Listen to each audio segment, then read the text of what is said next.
Hello. Hi, everybody. Hey. Hello, hello, hello. Yeah, cool. Should we be running Instagram as well? How's everyone doing this week? Yeah, that's it. Okay. How is everyone doing this week? That's a good question. So how insane are we all going, you know, with not being able to leave the house, do anything interesting? I'm going insane. Sorry. Hello, hello, Turn the sound down. So that you can turn the Invite everybody in. hello. Yeah, that's what We're inviting people in. Yay! Just bear with us, guys. We are just starting the stream. We're waiting for people to join in. Well, I'll start talking anyway because I can. So, how are you traveling this week, Luke? I'm good. I've become the painter and decorator, which is lots of fun. But you know. Yeah, Luke's decided to paint the shop, so we're painting away. It's all looking really interesting. Catastrophes, except I dropped a bottle of wine and broke it yesterday, which is not. Wasn't even your turn. It wasn't my turn. That's right. Back to our regularly scheduled programming. And so everything's pretty normal here, actually. Ross is breaking things. Luke's painting things. Eva's doing a really good job. The I'm rest of doing us, admin and that sort of thing. and someone's got to do it. Yeah. Yeah. Anyway, how are we going with people signing in? We've got a few people now. Is that Christine Falcone I see? Oh, Are we inviting people in? yeah, we have. Hello, That is Christine. Woohoo! I was wondering who would be the first to join. Hey, Christine. Yeah, beauty. Lovely. So we're drinking Pinot this week. We are drinking Pinot this week. Yeah. Do you want to tell us a bit about that? Why Pinot this week? Why did we choose Pinot this week, Ross? Ash is on. Hi, Ash. Ash is here. Ash is on. This is good. Carmen's in. Great, Carmen. Now, excellent. Excellent, excellent, excellent. Yeah, so why are we drinking Pinot? When would you guys usually drink Pinot? When do we After the usually? Chardonnay's finished. That's right. We drink Pinot after the Chardonnay's finished. Interesting enough, being often classified as a Shiraz man, I've been drinking a fair bit of Pinot lately, only because it's a bit lighter and it's sort of a bit more, yeah, Autumnal. autumnal. Yeah. If I'm sort of coming out of summer, I'm hanging out for red. I always open a bottle of Shiraz or something heavier and think, oh, this is a bit too big and in your face. So then I sort of go for the middle ground, which is a Pinot, which is a bit lighter on the palate. I thought something similar last week. I thought it was like time for red. And I opened a really big Barossa Shiraz Cabernet blend. Ooh. And it just about blew my socks off. So I'm welcoming a lighter red this week. So these are the Pinots we've got to taste today. We've got the Cassels from the Yarra Valley. We've got the Indented Head, which is from the Bellarine Peninsula, just down past Geelong, and the Stoniers from the Mornington Peninsula. All good wines, all interesting wines, all wines that we sell a fair bit of, in fact. Well, when there's people to sell to, we do. Yeah. That's Vivian off screen, by the way. She's sort of not really producing. She's just firing comments at us. Keeping us on our toes, I In the think, booth. at this point. I'm in the booth. Oh, look. The Peanut Gallery. Lisa's on. Ashley's on. Hello. Here we go. This is good. Have we got to run down here. Yeah, we do. Yeah. I'm Beautiful. inviting. Um, Yeah, shall we? The other good thing about these wines that we've chosen this week, they're all slightly different price points and they're all from different Victorian regions. Yeah. So we specifically made sure, while we are only tasting Victorian Pinot Noir today, they are from different Pinot Noir regions. What's the difference between the regions? I think we'll get into that as we Oh no, we can start with that.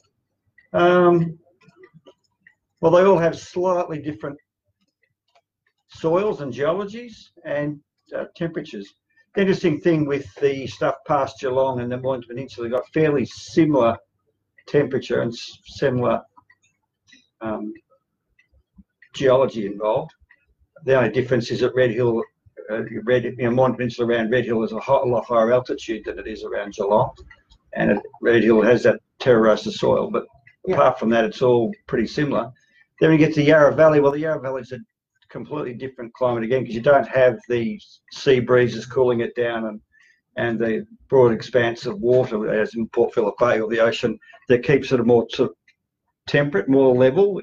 You don't get biggest fluctuation in temperature. Yarra Valley can be, extremely hot in summer and bloody cold in winter. So Yarra Valley, you've got a larger fluctuation in temperature. Yes. Yeah.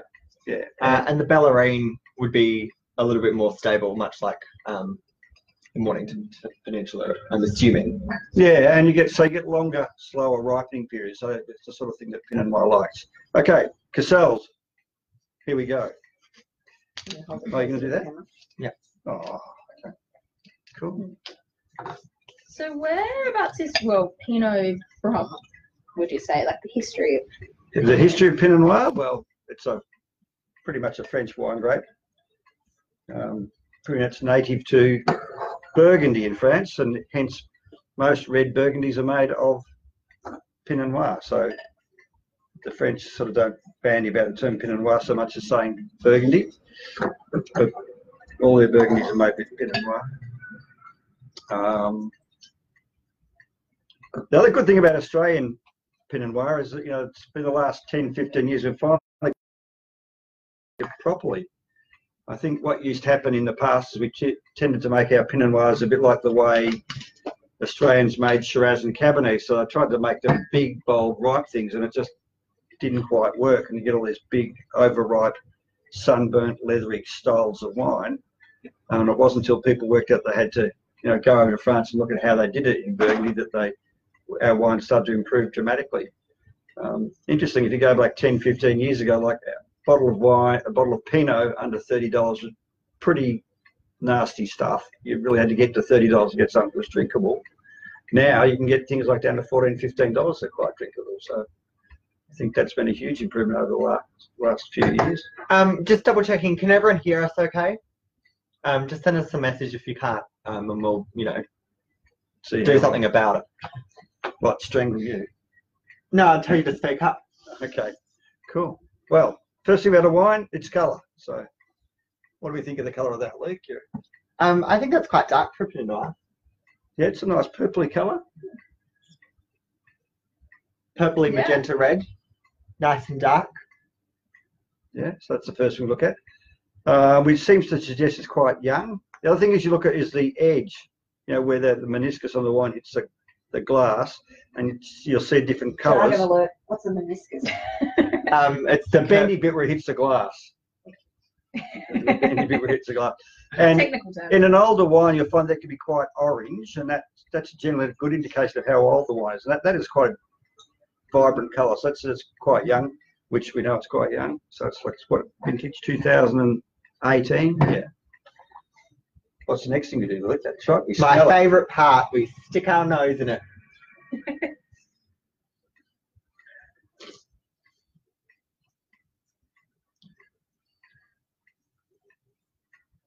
Okay, Eva, what are you smelling in that? Well, Smells like I smell black currant or some sort of currant. I smell black currant. I also get a bit of mulberry. Yeah, I get a fair bit of plum. Plum? Oh, like a blood plum? Yeah, I reckon. Just a plum. Christina said it definitely is the deepest of the three. There you go. Yeah, in the colour, I'd say. Interesting. She may not have been sampling earlier, so. What that means is she's opened all. Go, Christine. That's what Christine is ahead of the game, it would seem. Good. And Carmen says her favourite part is drinking it. So. Oh, well, we'll promise to do that as well. Yeah. I think I tend to find, and I might be obviously quite wrong here, that Pinot Noir particularly, often the flavour profile is very well reflected through the nose. You can tell if you're going to get strawberries and raspberries, or if you're going to get blackberries and mulberries and plums. Or sour cherries. Well, let's talk about the flavours we're expecting to get out of Pinot Noir. Like, really, it starts with what you smell, and you can quite often get rose petals and things like that, and then you move into the flavours that Pinot Noirs Roundville, which are sort of strawberries, raspberries, cherries, plums, mulberries, those kind of cherry berry flavours, strawberries even at times. A lot of ones can be a bit strawberry-ish. This one I'm getting a fair bit of plum still.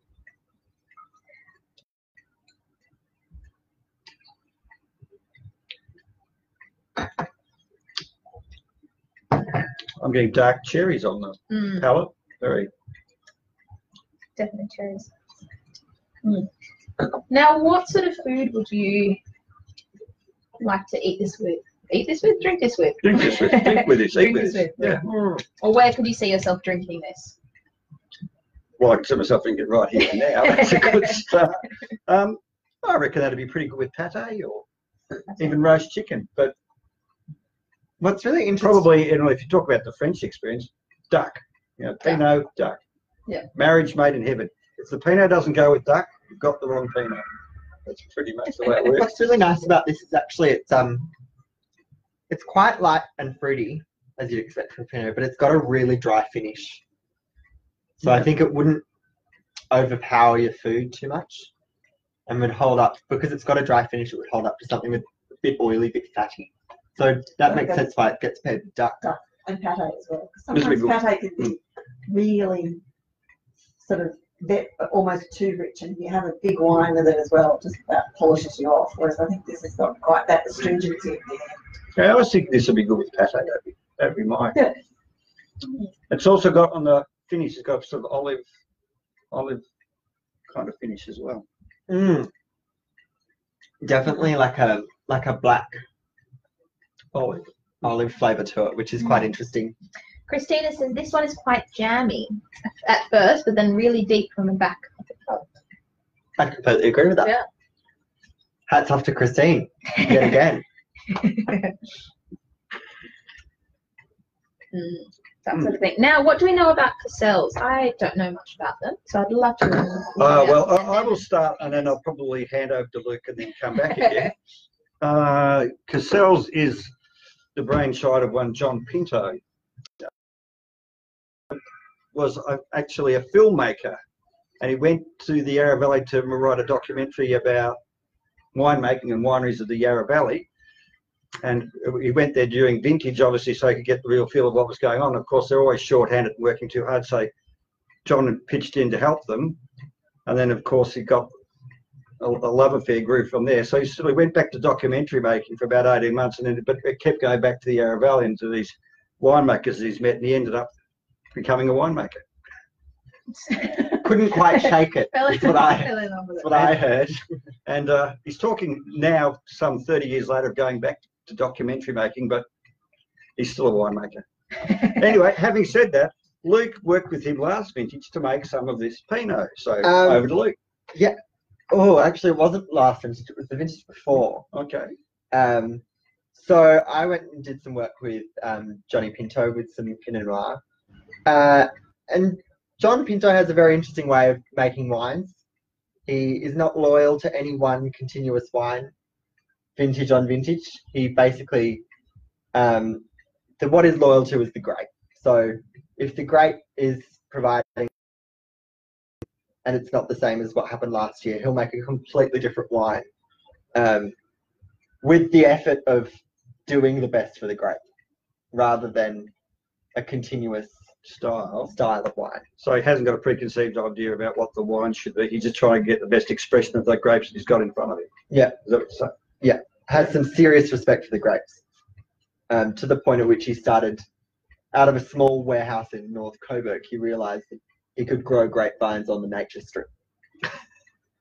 Which, so if anyone tells you that, you know, they can't grow grapevines because whatever the soil was doing, they're not trying hard enough, because they could really make a grapevine grow anywhere as far as I've seen.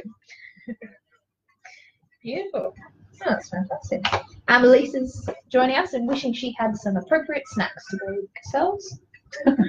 The dangerous thing is when you say pate, and now we all want to be sitting around eating, bits of baguette with pate. And I'm just making myself a note to make pate on the Awesome, just simply olives, just a do. them either. But yes. One of those. Actually, we've got some olives from Johnny Pinto. We do. We do. Even better. Yes, knowing John is always interesting because he'll turn up with things and you think, John, what are you up to now? And he turned up one day here and plonked right here, big box of olives, and said, I thought you needed these. I went, okay, thanks, John. That was the day before we were going overseas. Which is brilliant. A bit of a backstory is that, you know, when we got, 4 kilos of olives from John, was the day that Vivian and Ross were flying out of the country. And so I got left in charge of the olives. It was taking over someone else's child. I didn't love them as much. Poor Steve. Beautiful. Yeah, fantastic. Yeah, we're happy with Yeah, beautiful. Fantastic. Now we have got a bit of an experiment, which we come back to the experiment now or later? What's bottle? Cassels. Cassels. All right. Should we explain to the people at home? Explain to the viewers at home. Yes. Everyone's talked about having small bottles so that we can get everything out to people for tasting, which we know will work fine for spirits like gin next week. So I've got something coming on that department. We'll talk about that later. But Luke pointed out and everyone else pointed out, we don't know how this is going to work with wine. And there's a number of different issues with it getting shaken up, it getting oxidised, it's suffering from bottle shock, blah, blah, blah. So I thought, here we go. I'll get a few bottles on the weekend and decanted some Cassels Pinot into it. And I thought we'll see tonight how it goes. So we will be comparing. We've got obviously a glass of the Cassels Pinot Noir that we've poured from the bottle, just opened now. Sorry? Same glass? Yeah. This was bottled 3 or 4 days ago, Ross? Yeah, Sunday. Decanted. So if it has oxidized, it will have done so by now. Oh, well, yeah.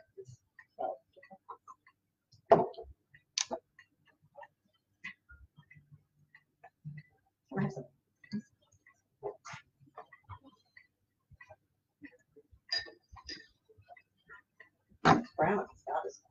Yeah. It's not over oxidized.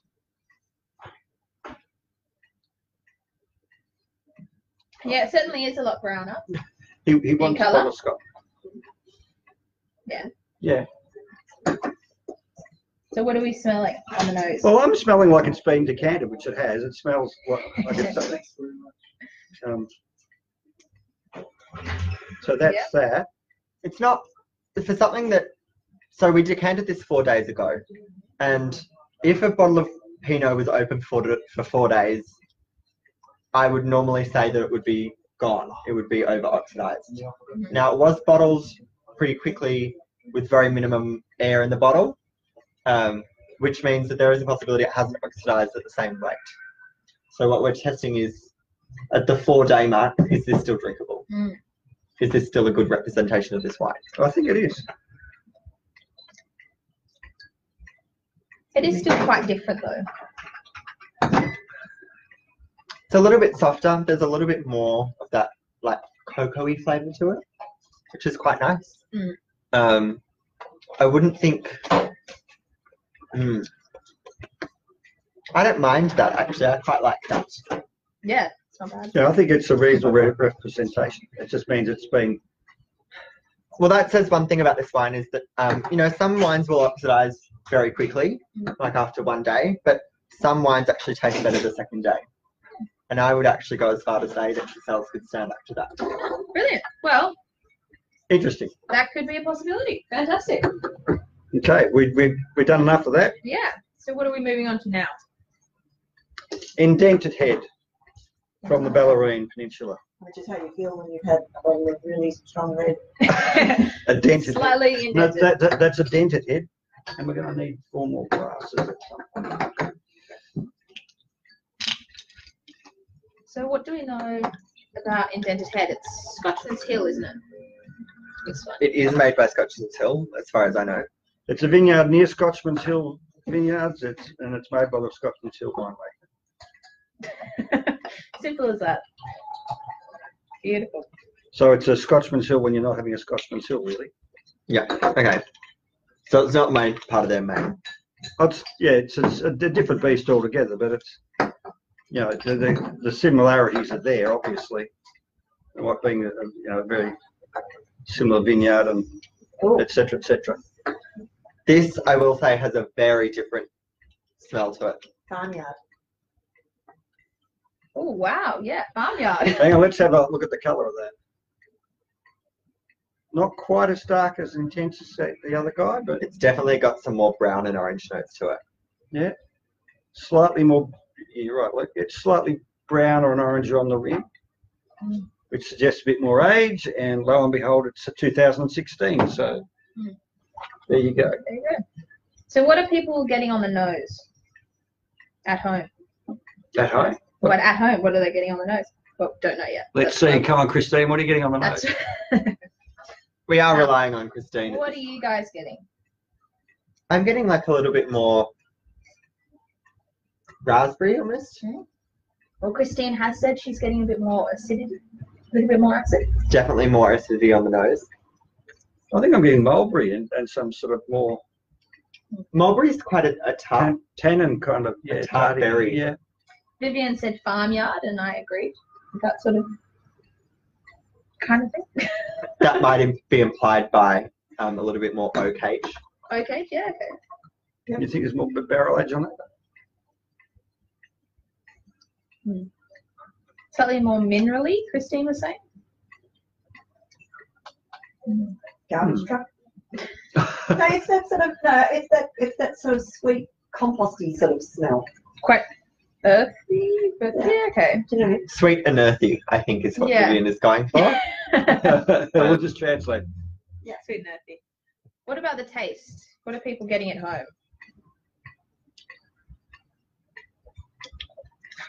I'm getting raspberry jam. Yeah, raspberry jam. It tastes completely different from the way What it it smells. smells. Yeah. Oh, this is A good thing. this has proven my theory wrong. That Pinot always smells how it tastes, and I think Just this. press rewind, the bit where Luke said Pinot tastes like it smells. Wipe that out, come back. I am really surprised by the palate of this wine. It's got a bit of sort of, it's almost sweet Sweeter. at the front. There's definitely a sweeter front That palate. raspberry jam stuff at the front, and then but it gets better. It gets And there's definitely cherries. I got a lot of cherry flavours in the middle palate. Yeah, middle to back palate, I'm getting cherry. Carmen and Beth are getting oak and sweetness. A little bit of that. And Christine said with slight oxidation, it really softened it. And she likes it a lot more than she originally did with this one. Cool. So it's the same, I guess, with the Cassels. So, well, 4 days. So when would you drink this? What would you drink with, I suppose? I wouldn't say this is pate as much as. No, this is definitely roast duck. I'll be happy to have this roast duck. All right, tell us how you With really this feel. one, I think I would happily eat this with like a nice stew, like a nice Or a cassoulet or something. like a nice, really rich beef stew. I made an estofado last weekend, which is Spanish beef casserole with lots of onions and capsicums and tomatoes. And they're Yeah. all sort of caramelized first. I'm thinking this wine actually would go really well with beef. Yeah. Okay. Yeah, I get It's less dry, so it doesn't need something as fatty. It's got a little bit more fruit flavour, so it'll cut through something a bit drier, like beef. I just like the cherry flavours tend to just go with duck. Strong enough. So if you, I want to enough, be strong enough. Strong enough. So Russ, if you're having it with duck, would you then have a cherry sauce to go with it, or would you just drink this? Or is there a particular sauce you'd have with it? We're not big on sauces. No? An obstacle for us. Something standing between him and his duck, it's an obstacle. Sauce or otherwise. Beautiful. What about everyone at home? What would you eat? I keep on saying eat this with, drink this with. I'd be really interesting to know what people would eat with this.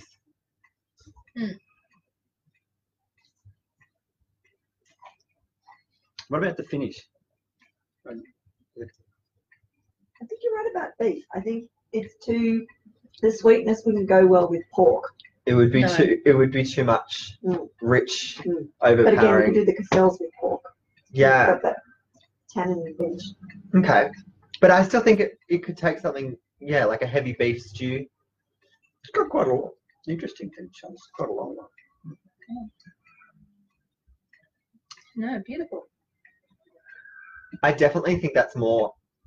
Now, I must say right now, I'm not a huge Pinot fan or a huge Pinot drinker. I was going to raise that when we finished the Stoniers. Luke is not okay. He's declared it early. No, I thought Luke's I'd not do a her. Pinot fan. I'm not.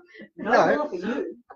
But I've taken to it slightly more recently, When trying somebody to opens one. specifically find what I do and don't like. And I actually quite Indented Head Pinot Noir.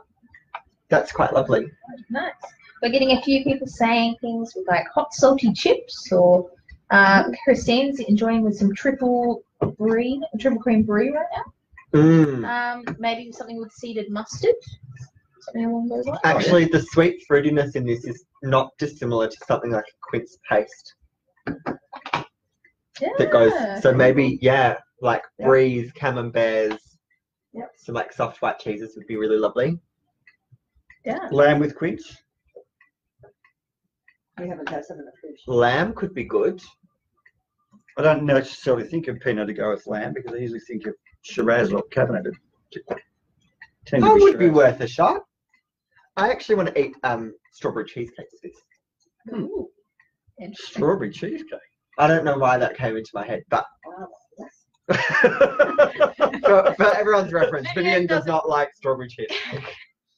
She's got that look on her face like she's just stood in something that you shouldn't have stood in. Beautiful. Well, should we move on to the Stoniers. Stoniers? Okay. Yeah. I'm quite enjoying this, to be honest. I don't know that I want to move on. No, jolly. Wow, look at that for a nice, really pale colour. Whoa. And Stacey's thinking she'd love to be drinking this near a fireplace. That's the place to be drinking it. I'm not sure if you guys are going to be able to tell the difference between these two wine colorings. Oh, it's a lot lighter. Yeah. Wow. So the one in this hand is the Cassels, and the one in this hand is Oh, here's a good. the Stonier. Actually, what is the alcohol percentage on that? 13.8. 13.8? 13.5. 5? Isn't that interesting? 13.2. 13.2. Wow, we're going in order. There's definitely a lot more Viviana? orange tones in this. It's very light. Red. So what are people at home getting on the nose? Well, the first hint is rose petals, I reckon. Yeah, I'm getting rose petals. Which is something very Burgundian about. Like a lot of Burgundies, the first smell you get is rose petals. So, Oh wow! Now that you said it, I'm getting lots of rose petals. yeah. So, What sort of fruit flavors are we getting on the nose? Are we getting much? fairly light. I think, yeah, there's a, This actually reminds me of like a really unripe blood plum. It's like got that sweet, Slightly green, Mr. acidic, crisp sort of smell to it, which is like possibly why it's coming out as rose.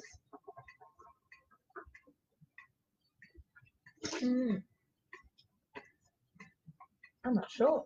Pomegranate. Oh, pomegranate. Mmm. Yeah. whoa. Yeah. I don't smell the pomegranate so much, I taste the pomegranate. but on the front palate, It's good that balance combination- of tart and sugar. Yeah, actually, which is what a good ripe pomegranate is not. It is sweet and tart at the same Yeah. time.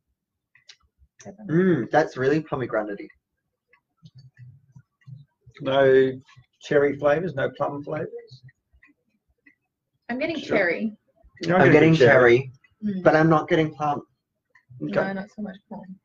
There's a subtle at the back palate. There's a subtle muskiness that's coming across like a cigar box sort of musky, woody Tannin thing. tannin. Really light. It's not. I wouldn't describe it as oaky so much as Nice little wine tannins. musky. Yeah. Christine has said it's much sweeter with a bit of oxidase. See, oxidation. words, yes. Bit of that. Bit of that That's stuff. my language. Yeah, totally. Actually, definitely getting some cherry in there. I'm definitely getting cherry. For sure. Wow. Now, what would you have this with? A warm, sunny afternoon on the deck, I think. Okay, yeah. Bit of sunshine. Mm. Yeah, that'll work well. And I reckon this would go good with Go good. Christine. Go good. Go good. We'd go good with some grammar. Thank you. We'd Grab go. his extra. Grammar? Is she here too? No.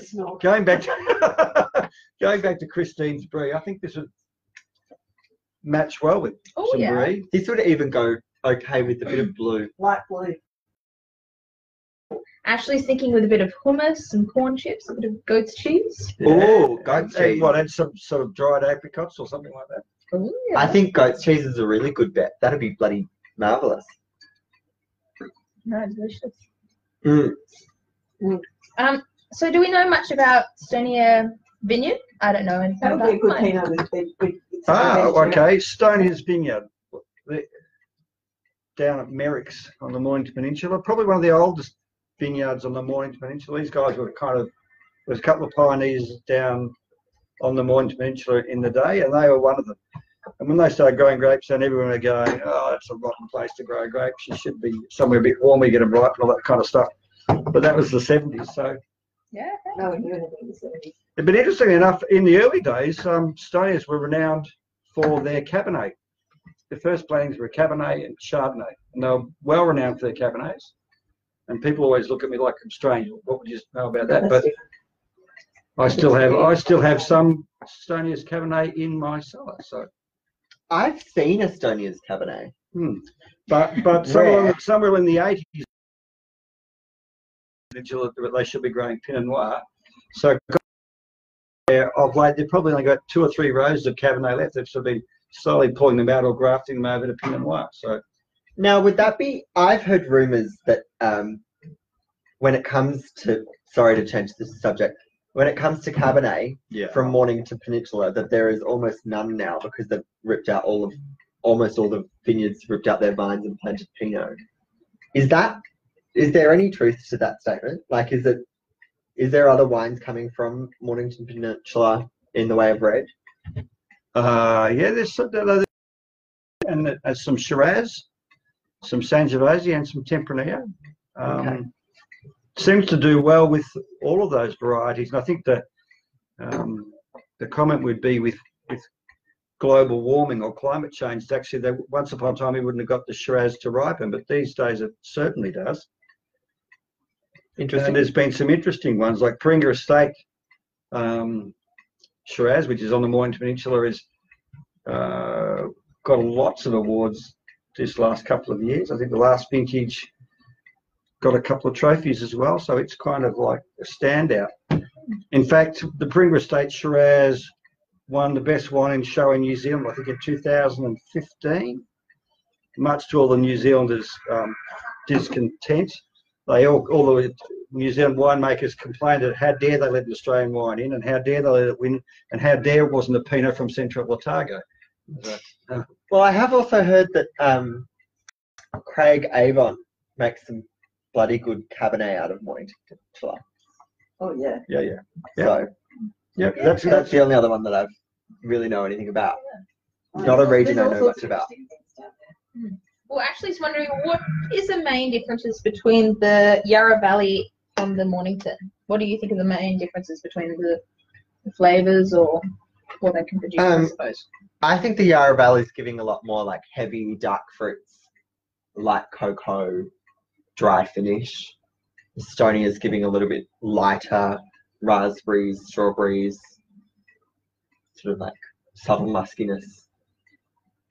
Yeah, I think this is probably heading more towards the French style, and this is Australian. Yeah. Coburg style. So the Yarra Valley's the Coburg style, and this is the I wouldn't call it a Coburg. Mornington Peninsula is more of a French style. Well, just it starts out with the perfume of roses and goes into all those other flavours. That's very. Yeah. And you see the lighter colour, like Burgundies are rarely are they much darker than that. They're usually that kind of. That's a really well balanced wine, I think. And the longer I've had it in the glass, the smells are just The aroma's just bursting out of there now. Kind of like. I will say at first pour, this was very much just rose petals, and now it's got nearly a lipstick sort of smell. like a waxiness. Yeah, that's what it is. Oh yeah, this is definitely like it's yeah, bit of oily waxiness to it. Beautiful. Well, Christine has said that she's about to trot onto the sapphire blue, so that's given us a nice segue to next week. Next week, sapphire blue. We'll be back. Well, After she poured red wine all over it. Wow. okay, it took us a long time to decide on what gins we're going to try next week, but these are what we've come down to. And one thing we found over the last 3 weeks of this process is we have to have something in the selection which you can actually buy pretty much anywhere. So we incorporated the Tanqueray for 2 reasons. One is in terms of a standard kind of gin to taste against. It's very good because it actually ticks all the boxes in terms of a good London dry style. In pretty much anywhere you want to buy booze. Yeah. So you don't have to worry about contacting the Wigs seller. You should be able to go to your local bottle-o, whether you're in Queensland or Darwin or wherever, and get some of that. So you don't have to be reliant on us. Now, Billy could even get some in Chile. you get that in Chile. You should be able to get it pretty much anywhere, except the Moon, maybe. Poltergeist, well, there's not too many stockists of the Poltergeist gin. I think there's about 3 in Melbourne now, but originally we were the only stockist of that. It again this year it won a double gold in the San Francisco Wine and Spirit Fair, which is the 4th year in a row. No spirit in the San Francisco Spirit Fair has ever achieved double gold more than 2 years in a row. So when they got to 3 years, they gave them a trophy for the most decorated spirit in show, and then again they won a double gold again this year. So some would claim that makes it the best gin in the world, although At the opinion of Americans. That's the opinion of the Americans. But yes, those are what we're going to be trying next week. Now, what is our plan with our little taster? We've also got that MGC. Oh, yeah, sorry. MGC? But we'll talk about that next week. Yeah, but the real aim was to go for let's go for the perfect gin and tonic and see how we go. So what you're going to need next week is to get your hands on at least one of these. Is a lemon, some good tonic, probably a fever tree or a cappy, and we'll talk about that at the time. And I would also recommend, if you can get your hands on a lime and an orange as well. We will be talking about garnishes and accompaniments as well for different gins.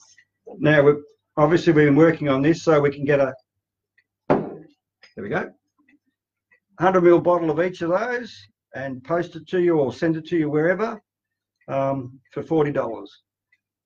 So we're tasting 3 gins next week. We are making it available that you can buy the gins for the tasting next week. They will be available as of tomorrow. Yes, and I'm going to post a number for you to text your name and gin tasting. I will post the number in the live chat, and so you just text that, and I will give you a call tomorrow, and we can arrange postage and all of that jazz. So you get 300 ml bottles of gin. So it comes up to a pretty good deal, actually, now that I look at it. Or alternatively, indeed. All 3 bottles, yeah. Yeah. And those that aren't in the Melbourne area, we can post them out, but you just need to make sure you text the number by tomorrow, and we should be able to get it to you, because we want it to you before we do the tasting next week, of course. Yeah. So if you do want to be part of our tasting and drink along with us next week, please send a text message to the number that will be posted on the event and on the live chat. We'll get in contact with you and get your address, payment details, get them sent out to you as soon as possible so that you can all, join in next week. Or you can just pick it up from the store instead of us posting it out, if that's easier. The flight as well. Yeah. Yeah. So this will be something we're looking at doing continuously. So please let us know if you're really interested. And again, this is thanks to all the feedback on what we can do. And again, more feedback, the better, because we'll this is what's driving all this. So. Don't forget to tell us what else you'd like to taste. So we've got gins organised for next week. So let us know what you'd like to taste after that. Cool. Yeah. And I know a couple of you have already bought champagne stoppers because I did such a good job of spruiking them last time. But if there's anything else you need, then let us know. But we were just talking about tonics, Ross, and I think it would be a good idea to let people know now what they should have with it. We can post it in the event as well. Yeah. But they need to have, as Luke suggested, a lemon, a lime and an orange, because I have to say it was a complete revelation to me that some gins went with orange and they makes a huge difference. But it's also handy if you've got a bit of mint growing. That's not a bad thing to have around. A bit of rosemary sometimes. But none of that's really desperately important. But do get yourself a decent tonic, either Fever Tree. Get the Cappy or Fever Tree originals, which are in just a straight Indian tonic. Yeah. And the reason we recommend these is because they have real quinine in them, not quinine flavouring. The big difference with Schweppes is it doesn't actually have real quinine in it. It only has quinine flavouring. Yeah. So it won't stop you getting malaria. No. So it sort of defeats the purpose. But Cappy and Fever Tree are the first people, both of those, to go back to the original kind of recipes and put real quinine in the tonic, which does make a difference. It just gives a bigger depth of flavour, I think. Yeah. Yeah. Anyway, beautiful. Enough of that. There is an event for next week's tasting that should be live on our Facebook. Yeah, and just post it in the chat as well. Lovely. So if you are interested in make sure you check into the event next week so that we have an idea of, who we're talking to and if you want to get involved. Let us know the different things that we should do in future tastings. Yeah. If you've got any advice, any feedback. Because we like to organise them at least a week out. So hopefully if we get a week ahead, then we can start putting them in little bottles and mailing them to you, or you can pop in and pick them up or whatever. Cool. We all happy? Lovely. I think we're all chuffed.